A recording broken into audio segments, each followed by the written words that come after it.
The avoidant is standing in their kitchen at $2 in the morning, unable to sleep because you occupy every corner of their mind. They're replaying the conversation you had earlier, analyzing the way you laughed at their joke, remembering the moment your hand brushed against theirs. Their chest feels tight with an emotion they can't name and don't want to examine. This isn't supposed to happen. They're not supposed to feel this way about anyone. They built their entire life around not feeling this way, around maintaining distance and control, around keeping their heart protected behind walls so high that nothing could reach it. But you've reached it anyway. And now the avoidant is drowning in feelings so intense they don't know what to do with them except run, hide, create distance, do anything to make this overwhelming sensation stop. The avoidant psychology is designed to minimize attachment and regulate closeness through emotional detachment. They've spent years perfecting the art of not caring too much, not needing too deeply, not wanting intensely. This strategy has worked for them. It's kept them safe from the pain they experienced when they were young and needed people who couldn't meet their needs. It's protected them from the vulnerability that comes with depending on another human being. It's allowed them to maintain a sense of control in a world where love has always felt dangerous and unpredictable. But now you've entered their life and shattered every protective mechanism they've relied on. What the avoidant is experiencing isn't just attraction or interest. It's complete psychological overwhelm. The feelings they have for you are so powerful that they're activating every alarm system in their nervous system. Their body is interpreting these emotions as danger, as threat, as something to be managed and controlled immediately. Because to the avoidant, intense feelings equal loss of control. And loss of control equals vulnerability. And vulnerability equals the possibility of being hurt in ways they've sworn they'll never allow again. So even though part of them wants to move toward you, to express what they feel, to build something real, another part is screaming at them to run, to protect themselves, to create distance before these feelings destroy them. The physical experience of emotional overwhelm. The avoidant doesn't experience their feelings for you as pleasant butterflies or excited anticipation. They experience them as physical overwhelm that borders on panic. When you're near, their heart races, not with excitement, but with anxiety. Their chest tightens. Their breathing becomes shallow. Their hands might shake slightly. Their stomach churns with nerves. These aren't the comfortable physical sensations of attraction. These are the alarm bells of a nervous system that's interpreting closeness as danger, intimacy as threat, caring as catastrophe. The physical overwhelm intensifies when you do things that create genuine connection. When you're vulnerable with them, sharing something real and personal, their body goes into emergency mode. When you look at them with affection or care visible in your eyes, they feel like they need to escape immediately. When you reach out to touch them gently, their entire system floods with adrenaline. These moments that should feel good, that would feel good to someone with secure attachment, trigger the avoidance fight or flight response. Their body is telling them they're in danger, even though logically they know they're safe with you. This physical response creates a terrible contradiction for the avoidant. They want to be close to you. They want to stay in these moments of connection. They crave the intimacy even as their body is rejecting it. But the physical sensations are so uncomfortable, so overwhelming that they often can't tolerate staying present. They have to leave, create space, do something to make the intensity stop. It's not that they don't want you. It's that wanting you feels physically unbearable in ways they don't know how to manage or explain. The avoidant also experiences physical symptoms when they're away from you. They wake up in the middle of the night with anxiety they can't explain. They feel restless and agitated during the day for no apparent reason. They have trouble eating because their stomach is in knots. They can't concentrate on work because their mind keeps drifting to you. These symptoms confuse them because they're not used to someone affecting their physical state so profoundly. They're used to being unbothered, unaffected, in control of their body and emotions, but you've disrupted that control completely. The physical overwhelm also includes the sensation of their heart actually hurting, not metaphorically, but literally. When they think about you, when they imagine losing you, When they consider being vulnerable with you, they feel actual pain in their chest. This pain terrifies them because it's proof that you matter, that you've gotten past their defenses, that they're in too deep to protect themselves effectively anymore. The physical sensation becomes evidence of their vulnerability, and evidence of vulnerability is unbearable to the avoidant psychology. The cognitive chaos. While the avoidant's body is in physical overwhelm, their mind is in complete chaos. They can't think straight. They're constantly running mental loops trying to understand what they're feeling and what to do about it. They analyze every interaction with you obsessively, looking for evidence that they should pull away, that this is dangerous, that they're losing themselves. But they also replay moments that felt good, that created connection, that made them feel things they've never felt before.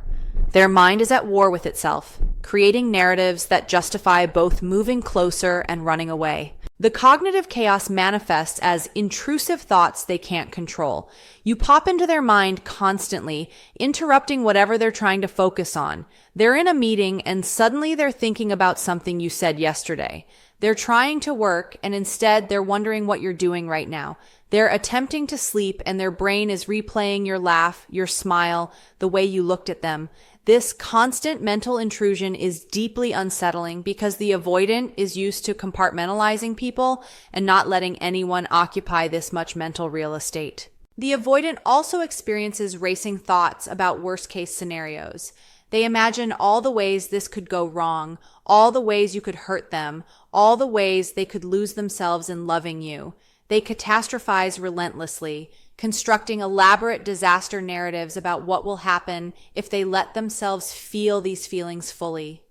These thoughts serve a protective function, reminding them why they should be afraid, why they should create distance, why these feelings are dangerous rather than beautiful. But alongside the catastrophizing are intrusive, positive fantasies that equally disturb them. They imagine what it would be like to actually be with you, to let you in completely, to build a life together. These fantasies feel both wonderful and terrifying because they represent everything the avoidant has convinced themselves they don't want. They've built an identity around not needing partnership, not wanting traditional relationship structures, preferring independence above all else. But here they are, imagining domestic moments with you, picturing a future together, entertaining thoughts of commitment they've always dismissed as traps. The cognitive chaos also includes obsessive uncertainty. The avoidant can't figure out what they want. One moment they're certain they want to pursue this, to risk vulnerability, to see where these feelings lead.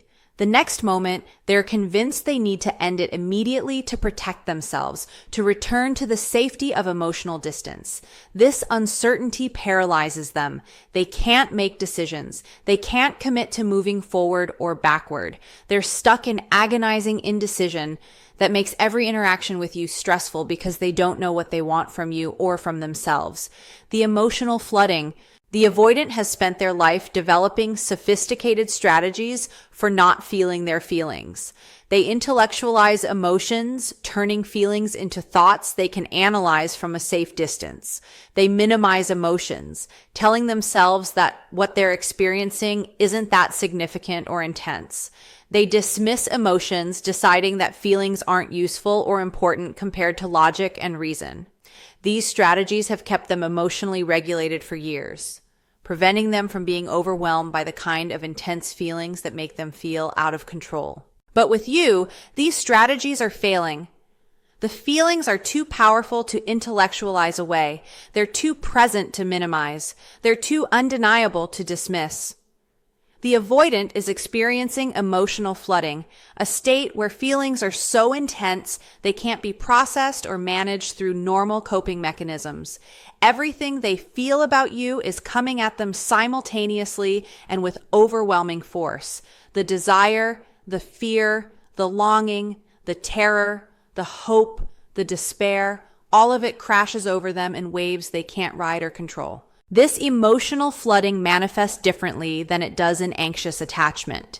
The anxiously attached person might express their overwhelm externally through crying, seeking reassurance, or emotional displays.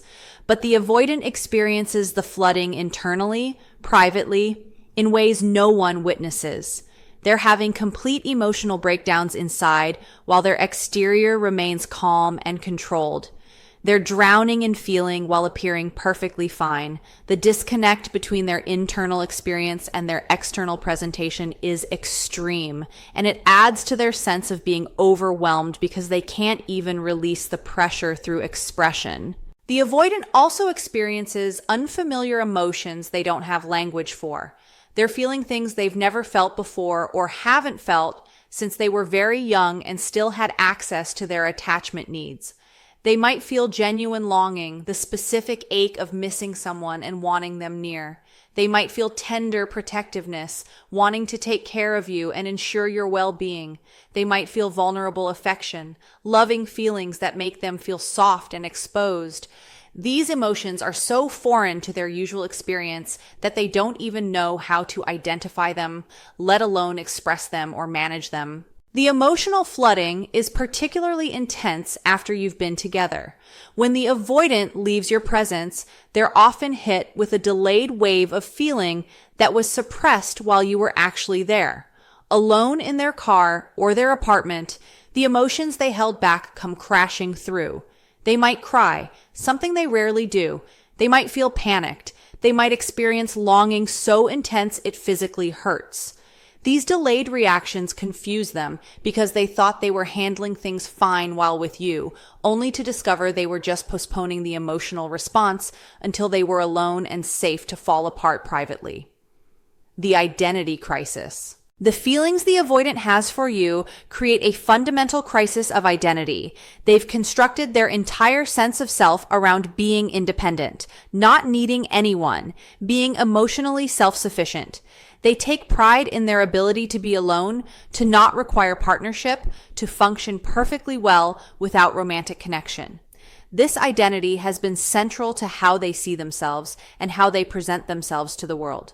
They're the friend who doesn't understand why everyone is so focused on relationships. They're the person who claims to prefer being single. They're the individual who can't relate to the desperation others feel around love and connection. But now you've come along and shattered that identity. The avoidant is discovering that they do need someone, that they do want partnership, that they're not as independent as they've claimed. They're experiencing needs they've spent their life denying having. They're feeling dependency they've always insisted they're above. They're wanting commitment they've always maintained was unnecessary. And this discovery is creating an existential crisis about who they actually are versus who they've been pretending to be. The identity crisis manifests as deep shame. The avoidant feels ashamed of needing you, ashamed of wanting you, ashamed of being affected by you. These feelings violate every principle they've held about how to live, about what makes a person strong and complete. In their psychology, need equals weakness, want equals lack, dependency equals failure. So experiencing all of these things around you makes them feel like they're failing at being who they thought they were. They're ashamed of their own feelings and disgusted with themselves for having them. This shame intensifies when the avoidant compares themselves to who they used to be. They remember a version of themselves who was truly unbothered by people coming and going, who could end relationships casually without real pain, who never lay awake thinking about someone. That version of themselves feels like a stranger now. They've become someone they don't recognize, someone ruled by feelings rather than logic, someone vulnerable to another person in ways they swore they'd never be. The comparison between who they were and who they're becoming creates grief for the loss of the self they identified with. The avoidant also experiences shame around what others would think if they knew the truth. They've cultivated a reputation for being emotionally unavailable, for not being the relationship type, for being fine alone. If people knew how much they're actually feeling about you, how consumed they are by thoughts of you, how vulnerable they've become, they worry they'd lose respect or be seen as weak. The gap between their public persona and their private experience feels humiliating, and they go to great lengths to ensure no one, including you, sees the full extent of what they're feeling. The fear of annihilation. At the core of the avoidance overwhelm is a fear so profound it's almost existential, the fear of annihilation through love. This isn't rational fear, it's primitive, primal, rooted in experiences from when the avoidant was very young and their survival actually did depend on the adults around them. Back then, needing someone and not having that need met felt like life or death. The infant or child who needed care and didn't receive it experienced that unmet need as a threat to their very existence. And while the avoidant grew up and their survival no longer depends on others meeting their needs, their nervous system remembers. It remembers that needing people is dangerous, that depending on others leads to pain, that attachment equals threat. So now, when the avoidant feels intense feelings for you, when they experience genuine need and want, their nervous system interprets it through this old lens. Needing you feels like it could destroy them. Depending on you feels like it could annihilate them. The intensity of their feelings gets translated by their psychology as an existential threat. They're not just afraid you'll hurt them or leave them. They're afraid that loving you will erase who they are, that they'll lose themselves completely, that they'll cease to exist as an independent being. This fear of annihilation manifests as terror of merger.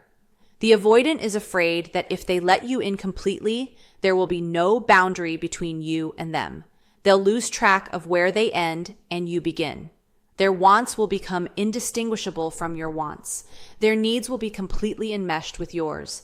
They'll have no separate self, no autonomous identity, no independence. They'll be absorbed into you, consumed by the relationship, erased as an individual. This fear is irrational, but it feels completely real to them. It feels like allowing closeness means sacrificing their very existence. The avoidant also fears that the intensity of their feelings will make them completely vulnerable to being destroyed by you.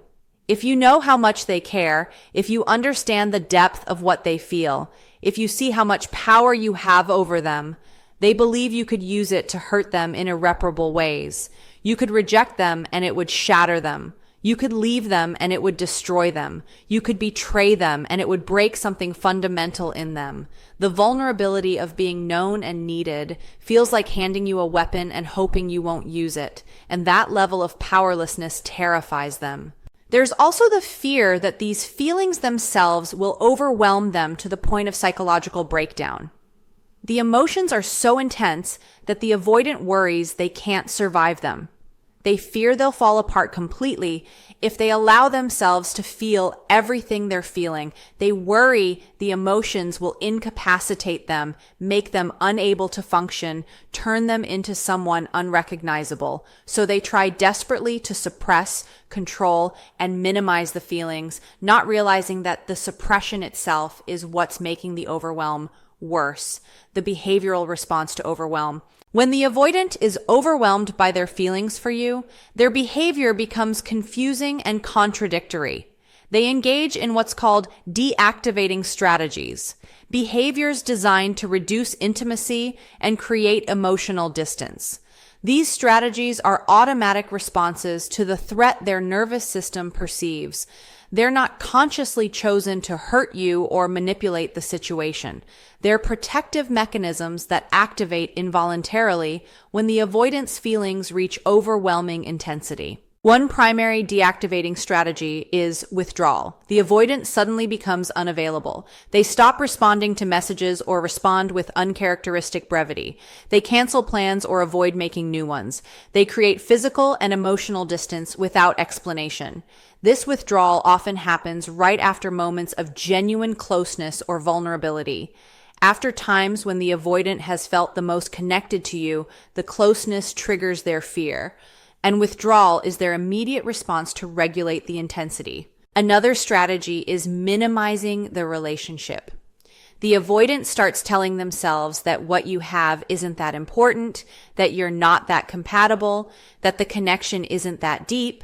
They focus obsessively on your flaws, magnifying small imperfections into major incompatibilities. They convince themselves they could easily find someone else or that they're actually happier alone. This cognitive minimization helps them justify creating distance and protects them from acknowledging how much you actually matter to them. The avoidant also engages in what's called phantom ex-idealization. They suddenly start thinking about previous partners in unrealistically positive ways. That ex who was actually wrong for them in every way suddenly seems perfect in retrospect. They start wondering if they made a mistake ending previous relationships. They fantasize about reconnecting with people from their past. This strategy serves to make you seem less special, less irreplaceable, less worth the risk of vulnerability. If the grass was greener with someone else, then these scary feelings for you can be dismissed. Some avoidants respond to overwhelm by becoming cold or critical. They might pick fights over nothing. They might become suddenly judgmental about things they previously accepted. They might say hurtful things designed to create distance. This behavior isn't about you doing anything wrong. It's about the avoidant trying to push you away because closeness has become unbearable. They're creating conflict to justify withdrawal, manufacturing reasons to disconnect, so they don't have to acknowledge that the real reason is their own fear. Other avoidants shut down emotionally. They become numb, detached, robotically going through motions without genuine feeling. When you try to connect emotionally, you're met with a wall. When you express feelings, they respond with logic or dismissiveness. When you need emotional support, they're unavailable or minimizing. This shutdown is their attempt to stop feeling the overwhelming emotions by simply cutting off access to all feelings. They can't selectively numb just the scary ones, so they numb everything. The internal suffering. What people don't see is how much the avoidant is suffering through all of this. From the outside, they look fine. They look unbothered, detached, casually moving through life unaffected by the connection. But internally, they're in agony. They're at war with themselves constantly. Part of them desperately wants to stop running, to be brave enough to stay, to risk vulnerability with you. Part of them wants to tell you how they feel, to ask for what they need, to build something real. But another part is screaming danger, convinced that opening up will lead to pain they can't survive. The avoidant lies awake at night, mentally rehearsing conversations they'll never have with you.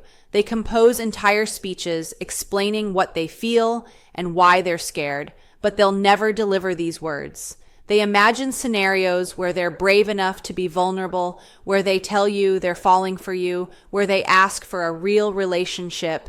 These fantasies feel both wonderful and terrifying, and they replay them obsessively while never acting on them. The suffering includes profound loneliness. The avoidant is experiencing intense feelings with no outlet for expression. They can't talk to you about what they're going through because that would require the vulnerability they're avoiding. They can't talk to friends or family because they've cultivated an image of not needing romantic connection. They can't even fully acknowledge to themselves what they're feeling without triggering shame and fear. So they suffer in complete isolation, carrying the weight of overwhelming emotions with no support and no release. The avoidant also experiences tremendous grief. They're grieving what could be if they were braver. They're grieving the connection they're sabotaging through their fear. They're grieving the version of themselves that could handle this kind of intensity. They watch themselves pushing you away and they hate themselves for it, but they feel powerless to stop the mechanisms that drive them toward distance. They're grieving the loss even while they're the ones creating it, which adds a layer of self-loathing to the already overwhelming mix of emotions. There's also exhaustion from the constant emotional management. Suppressing feelings takes enormous energy. Maintaining walls requires constant vigilance. Fighting their own desire for closeness is depleting. The avoidant is running on empty, exhausted from the internal war they're fighting every moment. They're tired of being afraid. They're tired of pushing away what they want. They're tired of the hypervigilance required to protect themselves.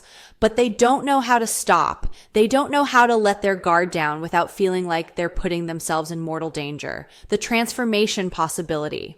The overwhelm the avoidant experiences around you, as painful as it is, also represents profound possibility. Being overwhelmed means their defenses aren't working. It means you've gotten through walls that were designed to keep everyone out. It means they're feeling things that could, if they're brave enough, lead to real intimacy and connection.